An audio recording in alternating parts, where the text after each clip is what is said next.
ہمارے پاس 80-90% کیسز ایسے آتے ہیں جن کو پہلے ہیپاٹائٹس ہوا ہوتا ہے 5 سے 25 سال کے دوران. وہ ہیپاٹائٹس جو ہوتا ہے 2 سے 5% لوگوں میں وہ کنورٹ ہو جاتا ہے, اس میں چینجز لگ کے آتا ہے لیور کے پیرنٹ کائمہ میں, اس کے سٹرکچر میں. تو اس کے بعد کچھ تو سب سے پہلے تو جگر جو ہے وہ خراب ہوتا ہے, اس کے بعد 2 سے 5% لوگوں میں کینسر ڈیولپ ہو جاتا ہے. اور یہ اتنا ڈھیٹ کینسر ہے کہ اس کو جو ہے نا ٹریٹ کرنا بہت مشکل ہے. اور میں اتنا زیادہ دیکھا ہے کہ مجھے ایسے لگتا ہے کہ یہ شاید دوسروں کو بھی سرپاس کرتے ہیں. اچھا, مجھے آپ کی بات سے ایسے لگ رہا ہے کہ جو لوگ بھی جن کو ہیپاٹائٹس زندگی کے کسی بھی فیز میں ہوا, کسی بھی ایج میں ہوا, ان کو ایکسٹرا کانشیس رہنے کی ضرورت ہے. درست ہے, کیونکہ لیکن لیٹر لائف میں ان کے یہ چانسز انکریز ہو جاتے ہیں ریگارڈنگ دس کینسر. ایک دفعہ جگر میں چینجز آ جائیں ان کو روکنا بہت مشکل ہے. اچھا, اب میں کیوں کہہ رہا ہوں کہ یہ پریونٹیبل ہے. دیکھیں, آپ جو ہے حجام کے پاس جائیں گے, ڈینٹسٹ انہوں نے کنٹرول کر لیا کافی. پھر یہ ہے کہ بلڈ ٹرانسفیوژن بھی کافی کنٹرول ہو گیا.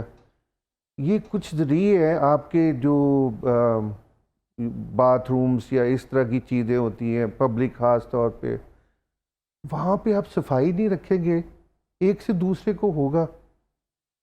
یا بلڈ ٹرانسفیوژن کا اتنا زیادہ تھا, وہ شکر ہے کہ وہ کچھ کم ہوا ہے.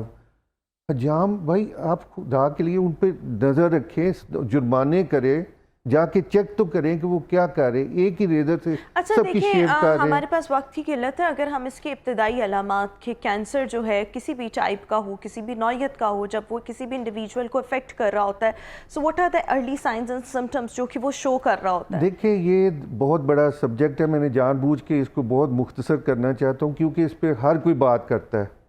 لیکن ابتدائی علامات اس میں یہی ہو سکتی ہے کہ جس سٹرکچر کا کینسر ہوگا اس سے ریلیٹڈ ہوگا. بریسٹ ہے تو یہ گلٹی ہوگی, وہ عورتوں کو چاہیے کہ وہ اپنا معائنہ کرتی رہے.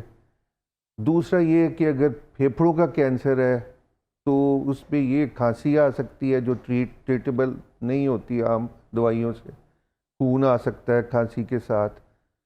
پھر یہ ہے کہ اگر پیشاب کے راستے کا ہے تو وہ اس میں بار بار پیشاب آ سکتا ہے, ٹھیک ہے, یا رک بھی سکتا ہے. خون بھی آ سکتا ہے پیشاب کے راستے میں. پراسٹیٹ کا بھی, بلیڈر کا بھی ہو سکتا ہے. پھر اسی طرح اور ہیں کینسر جو لوکیمیا ہے. لوکیمیا میں بلیڈنگ ہو سکتی ہے, وزن کم ہو سکتا ہے, بخار ہو سکتا ہے جو ٹھیک نہیں ہو رہا, ٹھیک ہے. تو بہت سے جہاں پہ جو کینسر ہوگا وہ اس کے مطابق اس کی علامات ہوگی. لیکن 3-4 چیزیں جو ہے بہت کامن ہوتی ہیں. اس میں بھوک کا نہ لگنا, اس میں وزن کا کم ہونا, بعض اوقات ایسا بخار جو ٹھیک نہ ہو. تو یہ چیزیں جو ہے اکثر اس طرف لے جاتی ہے ارلی جو ان کی سائن سمپٹم. اچھا, پریونٹیو میجرز کیا ہو سکتے ہیں اگر ہم کسی بھی ٹائپ کے کینسر کو ایوائڈ کرنا چاہیں, ہم اپنے آپ کو جو ہے اس زون میں ہی نہ لانا چاہیں, اوبویسلی ہم پریونٹیو سائڈ پر رہیں, سو اس کے لیے ہمیں کس قسم کی عادات کو اپنانا ضروری ہے؟ ہماری ایٹنگ ہیبٹس کیسے ہونے چاہیے, ہمارا لائف سٹائل کیسا ہونا چاہیے through which we can actually prevent this disease? آپ کے سوال میں اس کا جواب ہے. پہلے بھی ہم ڈسکس کر چکے ہیں کہ لائف سٹائل جو ہے آپ کا ہیلدی ہونا چاہیے. آپ ایکسرسائز کریں. ہم نے چھوڑ دی ہیں جب سے یہ موبائل یا اس طرح کی گیجٹس آئے ہیں, ہماری ہیلدی ایکٹیویٹیز ختم ہونے کو رہ گئی ہیں. ایون ہم واچ کرنا جو ہے وہ میچز کو پسند کرتے ہیں رادر دین ٹو پلے. پھر اسی طرح آپ جو ہے اب ایکسرسائز ڈیلی کریں, چلیں, کم از کم 4-5 کلومیٹر تو چلیں. اگر نہیں ہے عورتیں کر سکیں تو گھر میں وہ جو ہے اسٹیشنری وہ سائیکلنگ کریں. اور کھانے پینے میں احتیاط کریں. پہلے میں نے بتایا کہ آپ یہ فاسٹ فوڈ چھوڑیں. فاسٹ فوڈ میں مٹھائیاں بھی شامل ہیں. میٹھے کو کم کریں خدا کے لیے. آپ پھر ڈائبٹیز جو ہے ہماری جتنی بھی لوگوں میں ڈائبٹیز ہوتی ہے وہ بھی ولنریبل ہوتے ہیں کینسر کے لیے. اس کو کنٹرول کریں. ٹھیک ہے, جو بھی آپ کو چیز نظر آتی ہے اس کو کنٹرول. جو اب اسموکنگ کے قریب نہ جائے, گٹکے کے قریب نہ جائیں, سپاری کے قریب نہ جائیں. کیا کیا چیزیں نہیں ہیں جو ہم کر رہے ہیں. پھر یہ جو آپ نے ابھی بتایا لاہور کا پولوشن اتنا زیادہ ہے، یہ اٹس ویری ڈینجرس. اچھا، جب ہم اپنی پریونٹیو میئرز بتا دیے، اور آبویسلی اگر ہم کینسر کو اوائڈ کرنا چاہتے ہیں، اپنے آپ کو پریونٹ رکھنا چاہتے ہیں، تو اس میں لیے لائف سٹائل از دا کی. اگر آپ کا لائف سٹائل اچھا ہوگا جس میں مناسب ایکسرسائز شامل ہوگی، اچھی خوراک شامل ہوگی، فائبرس فوڈ شامل ہوگا، آپ نیند اچھی لے رہے ہوں گے، ساؤنڈ سلیپ ہوگی، تو آبویسلی آپ اس کے چانسز کو ریڈیوس کر سکتے ہیں. ادر دین دس، جب ہم کیمو تھراپی کی بات کرتے ہیں، ٹریٹمنٹ آپشن کی بات کرتے ہیں، سب سے پہلے تو یہ کہ کس سٹیج کا کینسر جو ہوتا ہے اس میں چانسز ہوتے ہیں کہ آپ اس کو ٹھیک کر سکیں، آپ مکمل طور پر صحت یاب ہو سکیں. ادر دین دس، ہم chemotherapy is one kind of the treatment. اس کو بہت سے لوگ سمجھتے ہیں کہ یہ رحمت ہے، اور بہت سے لوگ سمجھتے ہیں یہ زحمت ہے. واٹ ایکچولی از دس؟ کیا یہ واقعی پرابلمٹک ہے یا یہ واقعی ہمارے لیے ایک بلیسنگ ہے؟ نہیں، اٹس اے بلیسنگ. میں اس کو بلیسنگ اس لیے سمجھتا ہوں کہ اسی کی وجہ سے ہمارے لاکھوں کروڑوں جو پیشنٹس ہیں وہ ٹھیک ہوئے. اس میں کوئی شک نہیں ہے کہ کیمو تھراپی ایک عام دوائیوں کا مجموعہ نہیں ہوتا. It's a painful process. ٹھیک ہے، کیونکہ آپ نے کینسر کو مارنا ہے، اس کے ساتھ جو نارمل سیلز جو ہیں وہ بھی سفر کرتے ہیں، نو ڈاؤٹ اباؤٹ دس. لیکن اس کے لیے بھی ایک طریقہ رائج ہوتا ہے. آپ کیلکولیشنز کرتے ہیں ڈوز کو، اس کے مطابق مریض کے مطابق اس کے وزن، ہائٹ یا اس کی طبیعت یا اس کے بلڈ ٹیسٹ کے مطابق اس کو آپ لے کے چلتے ہیں. یہ نہیں ہوتا کہ آپ جو ہے نا ایک دم آپ نے دے دیا. کوئی بھی دوائی ہو، ایون پیراسیٹامول ہے، اگر آپ زیادہ لیں گے تو وہ آپ کے جگر اور گردوں کو تباہ کر دے گی. اسی طرح اگر کیمو تھراپی آپ نے پراپر لی ہے ڈوز میں تو اس کے زیادہ نقصانات نہیں ہیں. جو بیماری ہے وہ زیادہ خطرناک ہے. اس کو کیوں نہیں لوگ سمجھتے؟ اکثر آتے ہیں تو وہ کئی لوگ تو ایسے آئے ہیں جو مجھے دیکھ کے تکلیف ہوئی ہے کہ وہ ٹریٹبل کیسز تھے.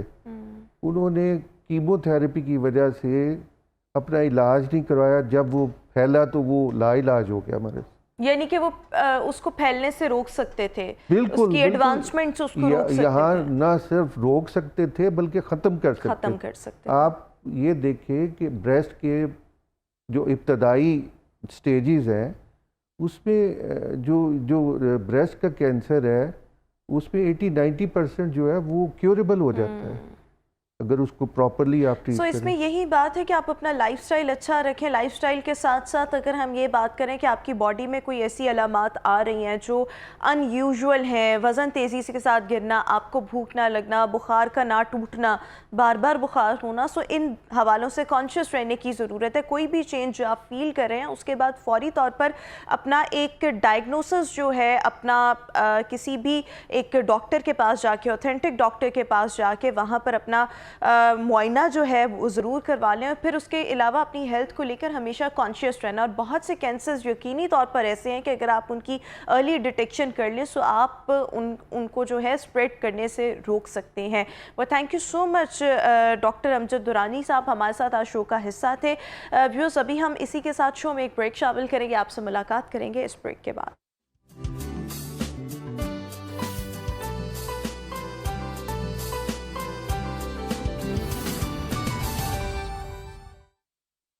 Welcome back after the break. اور ویورز، آج شو کے سیگمنٹ میں ہم بات کرنے جا رہے ہیں ایموشنل انٹیلیجنس پر. ایموشنل انٹیلیجنس یہ ایک ایسی ٹرم ہے جب ہم اس کی بات کرتے ہیں سو بیسیکلی اپنی فیلنگز کو، اپنے ایموشنز کو سمجھنا کسی بھی سچویشن میں اور اس کے مطابق ایکٹ کرنا، اور اس کو ہم ایموشنلی انٹیلیجنٹ ہونا کہتے ہیں. لوگ اصل میں کرتے کیا ہے کہ سچویشن کے اکارڈنگ وہ بہت برا فیل کر رہے ہوتے ہیں لیکن ان کو اپنے جذبات پہ قابو نہیں رہتا اور وہ اپنا ایک دم سے ریاکشن دے دیتے ہیں. ان کا جو ریاکشن دینا ہوتا ہے وہ چیز کو، سچویشن کو مزید انٹینسیفائی کرتا ہے. اس کے لیے یا اگر ہم ان کی اپنی ذات کے لیے دیکھیں سو بہت زیادہ ایٹ ٹائمز نقصان دہ ثابت ہوتا ہے. سو کسی بھی سچویشن کے مطابق زندگی میں ایموشنلی انٹیلیجنٹ ہونا جو ہے this is actually very important. But unfortunately ہمارے یہاں پر اس سبجیکٹ پر زیادہ بات نہیں کی جاتی. ہمیں نہیں پتا کہ how we can actually behave like an emotionally intelligent person, جس کی وجہ سے وی سفر اے لاٹ. بہت سے لوگ جو ہیں اس پہ سفر جو ہے وہ کر رہے ہوتے ہیں. اور اس سب کے ساتھ ساتھ اگر خواتین کے حوالے سے دیکھا جائے تو خواتین خواتین میں یہ چیز اس کا بہت زیادہ فقدان پایا جاتا ہے. They are less emotionally intelligent, جس کی وجہ سے وہ بہت زیادہ ریاکشن کچھ سچویشنز پر دے دیتی ہیں. رسپانسو ہونا چاہیے, یہ نہیں کہ آپ آل آف اے سڈن جو ہے وہ ایک دم سے ریاکشن دے دیں اور چیزیں جو ہیں وہ مزید آپ کے جو ہیں خلاف یا اگینسٹ جانے لگ جائیں. سو زندگی میں ایموشنلی انٹیلیجنٹ ہونا جو ہے وہ آپ کو بہت سے حوالوں سے جو ہے بہت زیادہ فائدہ پہنچا سکتا ہے. ایموشنز اصل میں کیا ہیں, ایموشنلی انٹیلیجنٹ ہم بن کیسے سکتے ہیں, اسی پر آج ہم بات کرنے جا رہے ہیں. کمیونیکیشن ایکسپرٹ ملیحہ سمیع اس وقت ہمارے ساتھ شو میں موجود ہیں. Maliha, thank you so much for being with us. تو سب سے پہلے how would you define emotions, اور ہم اپنے بدلتے ہوئے ایموشنز کو سمجھ کیسے سکتے ہیں؟ Thank you very much. دیکھیں, جب ہم بات ایموشنس کی کرتے ہیں, ایموشنس بیسیکلی سائیکولوجیکل اسٹیٹ ہوتی ہے. آپ کی ڈفرینٹ سائیکولوجیکل اسٹیٹس ہوتی ہیں جن کا تعلق ڈائریکٹلی آپ کے بیہیویئر سے ہوتا ہے, فیلنگ سے ہوتا ہے, انکلائنیشن سے ہوتا ہے, انٹرسٹ سے ہوتا ہے. Those are called emotion. جیسے اینگر ہے, خوش ہونے کے لیے ہیپینس ہے, فیئر ہے, اسکیئرڈ خوف کا ایک ایموشن ہوتا ہے, ایک اداسی کا ہوتا ہے, غم کا ہوتا ہے. ایموشنز بیسیکلی سائیکولوجیکل اسٹیٹس ہیں, اور ظاہر ہے جو بھی سائیکولوجیکل اسٹیٹس ہوتی ہیں ان کا ہماری ڈائریکٹلی باڈی پہ بہت اثرات آتے ہیں. تو جو انسان غم کی اسٹیٹ میں چلا جاتا ہے اس کا ٹوٹلی فریم جو ہے نا باڈی کا وہ چینج ہو جاتا ہے. اسی طرح جو خوشی میں ہوتا ہے, جو بہت زیادہ پرومیننٹ ہوتا ہے, جو بہت زیادہ سمجھ لیں اسٹرانگ پرسنالٹی, اسٹرانگ ایموشن کا بندہ ہے, اس کی باڈی اسٹیٹ ڈفرینٹ ہوتی ہے. تو اس کے علاوہ اگر آپ دیکھیں, جو انسان ڈرتا ہے, جو انسان بات کرتے ہوئے ڈرتا ہے, جس انسان میں ڈر اور خوف ہوگا اس کی باڈی اسٹیٹس ڈفرینٹ ہوتی ہیں. جب ہم بات کرتے ہیں ایموشنز کی تو یہ ان کا بہت گہرا تعلق ہوتا ہے آپ کے پرسنل ریلیشن شپ میں, آپ کے سوسائٹی ممبرس کے ریلیشن شپس میں, اور آپ کے گھر کے اندر افراد کے ریلیشن شپس میں. کیونکہ جو انسان زیادہ ایموشنل ہوتے ہیں وہ جلد باز ہوتے ہیں, اور سب سے بڑی بات یہ ہوتی ہے کہ وہ اپنے فیصلے بہت جلدی بدلتے ہیں. ان میں تحمل نہیں ہوتا, ان میں سکوت نہیں ہوتا. اس وجہ سے ان کی پرسنالٹی بہت زیادہ جسے کہتے ہیں نا ڈسٹورشن کا شکار رہتی ہے. جذباتی لوگ عمومی طور پہ کہا جاتا ہے دل کے سچے ہوتے ہیں, لیکن انفارچونیٹلی وہ ہماری سوسائٹی میں, جس طرح سے اب سوسائٹی کے ٹرینڈز بدل گئے ہیں آپ سمجھ لیں, اور لوگ اتنے زیادہ آفیشیل لیول پہ بھی یا پرسنل لیول پہ بھی سنسیئر نہیں رہے, سنسیئرٹی بہت کم ہو گئی ہے. Everybody has some different state of mind. تو اس طرح کے لوگوں کے جب گروپ آف پیپل بن جاتا ہے which are working basically for interest, وہاں پہ جب آپ جذباتی ہوتے ہو, ایموشنل ہوتے ہو, تو وہ چیز آپ کو ڈیمیج دیتی ہے.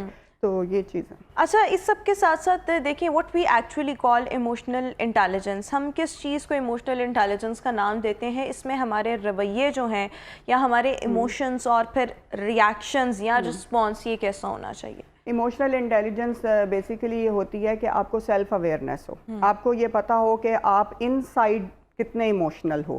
ٹھیک ہے, اب یہ مجھے پتا ہے کہ میرے ٹریگر پوائنٹس کیا ہیں. ٹھیک ہے, کون سی چیز ہے جو مجھے بری لگے گی, کون سی چیز ہے جسے میں اگنور بھی کر سکتی ہوں, جو اگر کوئی بول بھی دے تو شاید مجھے برا نہ لگے. ہر انسان کو نا رکما اپنے ٹریگر پوائنٹس پتہ ہوتے ہیں. ٹھیک ہے, کہ اس کا غصہ کہاں پہ جا کے بریک ہو جائے گا, کہاں تک ہے کہ وہ اسے مطلب ڈائجسٹ کر سکتا ہے. اچھا, اس میں پیشنس کتنا ہے, وہ لوگوں سے ملنے ملانے میں کن موڈز میں رہتا ہے, اس کے موڈ سوئنگز کب ہوتے ہیں. یہ دس از کالڈ ایموشنل انٹیلیجنس. ایک تو ہے کہ self recognition, self awareness, plus یہ کہ آپ کو اپنے ایموشنز کو کنٹرول کرنا آنا چاہیے. دیکھیں, گھر کے اندر آپ بہن بھائیوں سے یا پیرنٹس سے لڑ بھی سکتے ہیں, آپ انہیں بہت کچھ بتا دیتے ہیں. باہر کی دنیا ڈفرینٹ ہے. جب آپ اپنے گھر سے باہر نکلتے ہیں نا تو وہ ٹوٹلی ایک ڈفرینٹ ورلڈ ہے, جہاں پہ کوئی بندہ نہ اس کو آپ کی فیملی سے انٹرسٹ ہے, نہ اس کو آپ کے بیک گراؤنڈ سے انٹرسٹ ہوتا ہے. وہاں پہ آپ اپنے سروائیول کی جنگ خود لڑتے ہو پوری زندگی. وہاں پہ جو آپ ہو وہی آپ ہو, مطلب آپ نے اپنا نام, اپنے ایموشنز بالکل کنٹرولڈ کر کے رکھنے ہیں, کیونکہ وہ ایموشن اگر آپ نے وہاں پلے کر دیا آپ ایکسپوز ہو جاؤ گے. اور اس کی وجہ سے لوگ پھر آپ سے ریئیکشن, چونکہ آپ ریئیکشنری انسان ہو گئے تو لوگ آپ سے زیادہ. اچھا, جو لوگ ایموشنلی انٹیلیجنٹ نہیں ہوتے وہ زندگی میں کس طرح سے نقصان اٹھا رہے ہوتے ہیں اور پتہ نہیں لگ رہا ہوتا انہیں؟ دیکھیں, جو لوگ جذباتی ہوتے ہیں نا, سب سے بڑا نقصان انہیں یہ ہوتا ہے کہ ان کے دوست بہت کم ہوتے ہیں. اچھا, کیونکہ وہ بہت زیادہ جذباتی رو میں بہتے ہیں. تو لوگ, جو ہماری سوسائٹی ہے وہ میچور اور سنجیدہ لوگوں کے ساتھ ذرا بہتر طور پہ تعلقات رکھتی ہے, چاہے وہ آپ کی فرینڈ شپ ہوں, چاہے وہ ریلیشن شپ ہوں, کیونکہ وہ لانگ لاسٹنگ ہوتے ہیں، اس میں انڈرسٹینڈنگ ڈیولپ ہو جاتی ہے اور ہر چیز کے اوپر ایک ٹوٹل سیٹسفیکشن ہوتی ہے کہ اطمینان ہوتا ہے. دیکھیں میں یا آپ کسی ایسے فرینڈ کو فرینڈ نہیں بنا سکتے جو ہمیں بار بار ٹریگر پوائنٹ پہ آئے، جو بار بار ہمیں مختلف شکایات دے، جو بار بار ہم سے گلے کرے، جو ہمارے ہی رویے بار بار ہمیں بتائے، اس میں غلطیاں نکالے، خامیاں نکالے اور اپنے پرسپیکٹیو میں وہ بہت اسٹرکٹ ہو. ٹھیک ہے، تو انسان نہ ایسے انسان سے دور بھاگتا ہے. انسان اس طرح کے انسان کے ساتھ جڑنا چاہتا ہے جو اس کی نیچر میں کمفرٹیبل ہو، کائنڈ ہو اور جو لسنر بھی اچھا ہو اور جو اس کے ساتھ ہمدردی کا رویہ رکھ سکے. سم ٹائم جذباتی لوگ جو ہوتے ہیں ان سے آپ کی بہت اچھی بن بھی جاتی ہے، آپ ان کے ساتھ بڑی اچھی زندگی گزارتے ہو، لیکن ان کا غصہ جو ہے وہ ایک بہت بڑا فیکٹر ہوتا ہے. سیکنڈلی یہ کہ ان کا جلد بازی، اور تھرڈلی یہ کہ جو انہیں نقصان پہنچاتی ہے زندگی میں بار بار ڈیسیژنس کو بدلنا. مطلب یہ آپ کو لگتا ہے کہ بار بار زندگی کو ڈیسیژنس کو ایکچولی میں بدلنا یہ بھی ایسے لوگوں کی نشانی ہوتی ہے جو ایموشنلی انٹیلیجنٹ نہیں ہوتے. ایموشنل انٹیلیجنس ہم سیکھتے کیسے ہیں؟ کیا یہ ہمارا براٹ اپ جس میں ہم پروان چڑھ رہے ہوتے ہیں، ہمارا انوائرمنٹ جس میں ہمارے پیرنٹس ہمیں پروان چڑھا رہے ہوتے ہیں، یہ ہمیں نیچرلی ایموشنل انٹیلیجنس سکھا رہا ہوتا ہے، یا ہمارے پیرنٹس کے رویے یا ارد گرد گھر کے بڑوں کے رویے ہمیں ایموشنلی انٹیلیجنٹ ہونا سکھا رہے ہوتے ہیں؟ یعنی بہت سے ایسے لوگ بھی ہوتے ہیں جن کی زندگی بہت زیادہ ٹراما سے بھری ہوتی ہے، تو وہ اس لیے ایموشنلی انٹیلیجنٹ بھی نہیں ہوتے. یہ ہم چیزیں کہاں سے لرن کر رہے ہوتے ہیں؟ From our own environment? نہیں، یہ تھوڑی ڈفرینٹ ہے. دیکھیں بچپن سے تو کوئی بھی وزڈم کے ساتھ پیدا نہیں ہوتا. انسان لیکن ہم سیکھتے ہیں نا، اب اچھا انوائرمنٹ ہوگا تو ہم سیکھیں گے. بالکل، انسان زندگی میں تجربات سے سیکھتا ہے. آپ کے گھر کا ماحول آپ کو سکھاتا ہے. دیکھیں اگر آپ کے پیرنٹس بالکل اسٹرانگ ایموشنز رکھتے ہیں اور بہت بیلنس لائف کے عادی ہیں اور ان کی اسپیچ بہت بیلنس ہے، بہت سوچ کے بولتے ہیں، بہت کائنڈنیس نیچر کے ہیں، اسی طرح بچے دیکھ دیکھ کے پروان چڑھتے ہیں. پہلی چیز تو یہ ہے. دین جو گھر سے باہر کا ایٹماسفیئر ہے، اسکولز کا، کالجز کا، یونیورسٹیز کا، وہ افیکٹ کرتا ہے. آپ کے فرینڈز بہت افیکٹ کرتے ہیں. انسان کی زندگی میں آنے والے ٹراماز، وہی جو آپ نے بات کی ہے کہ دیکھیں ہر انسان کا الگ ٹراما ہے. آج کے دور میں ایک انورٹڈ کاماز میں آج کل جملہ ہے کہ جی ہر انسان دوسرے سے بیزار ہے کیونکہ وہ کسی نہ کسی ٹراما کا شکار ہے. بالکل. تو خلیل جبران لبنان کے ایک بہت بڑے جو ہے نا ادیب گزرے ہیں، ان کا ایک بڑا زبردست جملہ ہے، میں اکثر کوٹ کرتی ہوں. انہوں نے کہا کہ عقل سے نور حاصل کرو، روشنی حاصل کرو اپنی وزڈم سے، کہ تم نے پہنچنا کہاں پہ ہے، تمہاری منزل کیا ہے، تمہاری ڈیسٹینیشن کیا ہے. لیکن اس پہ عمل جب شروع کرو، ایکشن شروع کرو تو وہ جذبے سے کرو، کیونکہ جو انسان پیشنیٹ نہیں ہوگا وہ اپنی منزل نہیں پا سکتا. تو آپ کو ایموشنز کی بھی ضرورت پڑتی ہے. یہ نہیں دیکھیں محبت تھورلی ایموشنز کے ساتھ ہے، آپ کے پیرنٹس کا رویہ ایموشنل بیسڈ ہوتا ہے. آپ کو سکسیس ملتی ہے تو اس لیے ملتی ہے کیونکہ آپ نے بہت محنت کی ہوتی ہے اور اس کے لیے ایموشن ضروری ہیں. اور ایموشنز کو ہم زندگی سے زندگی میں ہم ایموشنز کو ہمیشہ سے نیگیٹو ٹرم کے طور پر جو ہے وہ لیبل نہیں کر سکتے. ایموشنز جو ہیں وہ آپ کو پازیٹیوٹی کی طرف بھی اور سکسیس کی طرف بھی لے کر جا رہے ہوتے ہیں. اچھا، ایک ایسا انسان، مطلب اگر میں اپنی بھی بات کروں یا ارد گرد لوگوں کی بھی بات کروں، میں نے بہت سے لوگوں کو دیکھے دے آر اوور تھنکرز. کبھی کبھی میں بھی بہت زیادہ اوور تھنکنگ کر رہی ہوتی ہوں. مجھے ایسے لگتا ہے جو لوگ تھوڑا سا ایموشنز میں آ کے ایموشنل انٹیلیجنس میں مار کھا رہے ہوتے ہیں وہ سم ہاؤ چیزوں کو اوور تھنک بھی کر رہے ہوتے ہیں. اوور تھنکنگ جو ہوتی ہے ہماری ایموشنل انٹیلیجنس کو کتنا متاثر کرتی ہے؟ اوور تھنکنگ تو بہت زیادہ متاثر کرتی ہے. دیکھیں آپ ایک چیز کے اوپر گھنٹوں اگر سوچتے رہیں گے، اس دنیا میں اس کائنات میں نہ ہوتا وہی ہے جو اللہ تعالیٰ کی مرضی ہوتی ہے. ٹھیک ہے، اور اللہ تعالیٰ نے ہر انسان کی ٹریننگز کی سٹیجز رکھی ہوئی ہیں. اب انسان کی پرابلم یہ ہے، ہم لوگ یہ سمجھتے ہیں کہ جو ہم نے سوچ لیا وہی ہمارا صحیح ہے. وہ ہمارا رائٹ پرسپیکٹیو ہے لیکن ہماری نظر میں، دوسروں کی نظر میں وہ شاید نہیں ہوتا. تو ہم اوور تھنکنگ کرتے جاتے ہیں. چھوٹے چھوٹے ایشوز میں نے خواتین کو دیکھا ہے کہ وہ کئی دنوں تک ان کا موڈ خراب رہتا ہے، کئی دنوں تک وہ اس چیز کو ذہن میں رکھتی ہیں. اچھا، پھر اس کے اوپر اور تھاٹس آ جاتی ہیں. فرسٹ تھنگ از دیٹ کہ اپنی تھاٹ کو، جو آپ کے یہاں تھاٹس آنی ہے نا، ان کو کلین رکھیں اور منیمم رکھیں. کیونکہ دیکھیں سامنے کے جو ورلڈ میں لوگ بیٹھے ہوئے ہیں انہیں آپ کے یہاں سے کچھ نہیں پتا. بالکل ایسے وہ نہیں جانتے کہ یہاں پہ جو ہے یہ خاتون کیا سوچ رہی ہیں اور کیا. انہوں نے تو دیکھنا ہے جو آپ نے بولنا ہے یا جو آپ نے ایکٹ کرنا ہے. تو آپ کے کنٹرول جتنے ایموشن پہ ہوگا، جتنی تھنکنگ آپ کی نیٹ ہوگی نا اور کلین ہوگی، جیسے امام علی علیہ السلام نے فرمایا ہے کہ اپنی سوچوں کو پانی کے قطروں سے بھی زیادہ صاف رکھو، کیونکہ سوچوں پہ ایمان بنتا ہے. تو اگر ہم نیگیٹو سوچتے جائیں گے، بہت زیادہ کسی چیز کے اوپر بہت زیادہ ایکسیسولی سوچیں گے، تو الٹیمیٹلی ہم سائیکولوجیکل اچھا، اور کبھی کبھی ایسے ہوتا ہے کہ آپ بہت سی چیزوں کو اوور تھنک کر رہے ہوتے ہو کہ میرے ساتھ کیا ہوگا آگے چل کر، میری نوکری چلی گئی، مجھے فلاں بندے نے چھوڑ دیا. وہ چیزیں ریالٹی میں کبھی نہیں ہونی ہوتی، لیکن ہم ایک خود کو نیگیٹیوٹی کے اور مطلب نیگیٹو تھنکنگ کے ایک ایسے پیٹرن میں انگیج کر لیتے ہیں جس کی وجہ سے ہم وہ سوچتے جاتے ہیں. مجھے لگتا ہے چیزیں مزید انٹینسیفائی ہوتی جاتی ہیں. الٹیمیٹلی ہم خود کو ہی سوچ کے نقصان پہنچا رہے ہوتے ہیں، اور جب وہ وقت آتا ہے تو ہم دیکھتے ہیں کہ ایسا تو کچھ بھی نہیں ہوا، یہ ہماری اپنی سوچیں ہی تھیں. اور ایک اس کا دوسرا رخ یہ بھی ہے کہ جیسا انسان سوچتا ہے اکثر ویسا ہو بھی جاتا ہے. سو اس لیے بھی اوور تھنکنگ کو ایوائڈ کرنا اور نیگیٹیوٹی کو ایوائڈ کرنا، دس از ایکچولی ویری امپورٹنٹ. اچھا، جو لوگ ایموشنلی انٹیلیجنٹ نہیں ہوتے، آپ کو لگتا ہے کہ وہ اپنی پروفیشنل زندگی میں بھی بہت زیادہ مار کھا رہے ہوتے ہیں؟ دیکھیں، میں اس بات کی قائل ہوں کہ انسان عقل مند ہو سکتا ہے چاہے اس نے پی ایچ ڈی نہ کی ہو، ٹھیک ہے. An illiterate person can be an absolute wise person اگر وہ سوچ سمجھ والا انسان ہے. جو وائز انسان ہوگا نا، وہ کبھی بھی آپ کو فوراً رائے نہیں دے گا. وہ آپ کوئی بھی معاملہ اس سے پوچھیں گے، چاہے وہ پڑھا لکھا بھی نہ ہو، وہ کہے گا بیٹا ذرا صبر کرو، مجھے سوچ لینے دو، میں آپ کو سوچ کے بتاتا ہوں. اور ایک وہ انسان ہوگا جو جذباتی ہوگا، جو آپ نے ادھر بات پوچھی ادھر اس نے جواب دے دیا، ٹھیک ہے، اس نے رائے دے دی، رائے کو رجسٹر کرا دیا. دیٹ مینس کہ ان دونوں میں بہت ڈفرینس ہے.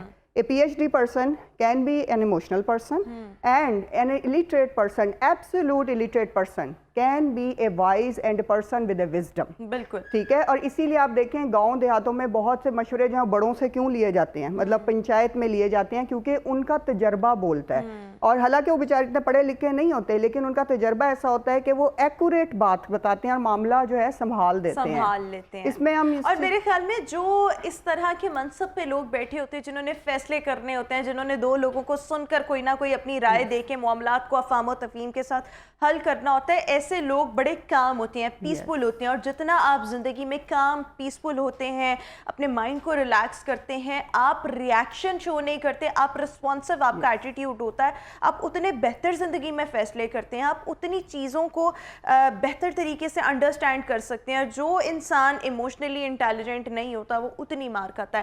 اچھا، ایک آخری سوال کہ ہم سب خود کو ایموشنلی انٹیلیجنٹ کیسے بنا سکتے ہیں کہ ہم زندگی میں مار نہ کھائیں، زندگی اچھے طریقے سے چلتی رہے؟ دیکھیں، اس میں علامہ اقبال کا ایک بڑا خوبصورت شعر ہے، بے خطر کود پڑا آتش نمرود میں عشق، عقل ہے محو تماشائے لب بام ابھی. اچھا، دیکھیں اس میں بہت وسعت ہے اس شعر میں، اور میں اس کی بڑی قائل ہوں کہ حضرت ابراہیم علیہ السلام نے آتش نمرود میں جو چھلانگ لگائی تھی وہ عشق الہی میں لگائی تھی. جہاں پہ عشق الہی آ جاتا ہے یا کوئی ایسا فیصلہ آ جاتا ہے کہ جس سے آپ کا جذباتی ہونا بنتا ہے کہ یہ اگر میں نے جذباتی ہو کے نہیں کیا تو شاید میں مار کھا جاؤں گا، تو وہاں پہ اس کو یوز کریں، ضرور کریں، شاید منزل مقصود مل جائے، بہترین ہو جائے. لیکن اسی کا سیکنڈ شعر دیکھیں کہ عقل ہے محو تماشائے لب بام، کہ عقل تو یہ کہہ رہی ہے سائڈ پہ بیٹھے کہ یہ کیا کر دیا، اس میں تو مطلب جل جائیں گے. آپ کی عقل نا آپ کو جگہ جگہ پہ پابندیاں لگاتی ہے، ٹھیک ہے، وہ آپ کو بہت سارے ویز دکھاتی ہے، آپشنز دکھاتی ہے.